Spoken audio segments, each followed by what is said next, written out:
সপ্তাহের কয়েকটা দিন আছে যে দিনগুলোতে কোনো জিনিস পুড়িয়ে খাওয়া যায় না। এই বেগুন পোড়া, টমেটো পোড়া বা কোনো জিনিসই পোড়ানো যায় না। যেমন হচ্ছে লক্ষ্মীবার মানে বৃহস্পতিবার, তারপরে আমার ছেলে যেদিন হয়েছিল শুক্রবারে সেই দিনটাও কিন্তু আমি বাছি। তো আজকে আবার ইচ্ছা হয়েছে বেগুন পোড়া খেতে, কিন্তু আজকে হচ্ছে বৃহস্পতিবার। সেক্ষেত্রে আমি কড়াইয়ে সামান্য তেল দিয়ে বেগুন টমেটোগুলো দিয়ে দিয়েছি আর উপর দিয়ে একটু নুন দিয়েছি আর হালকা আঁচে এগুলোকে একটু ভাজা ভাজা করে নিতে হবে। আর ঢাকা চাপা দেওয়ার কারণে খুব সহজেই সিদ্ধ হয়ে গেছে। আর অনেকটা কিন্তু বেগুন পোড়ালে যেরকম দেখতে লাগে সেরকমই দেখতে লাগছে।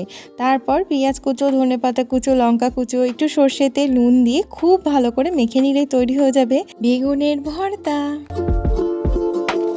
আর তার সাথে এরকম যদি ফুলকো ফুলকো গরম গরম রুটি হয় তাহলে আর কি চাই।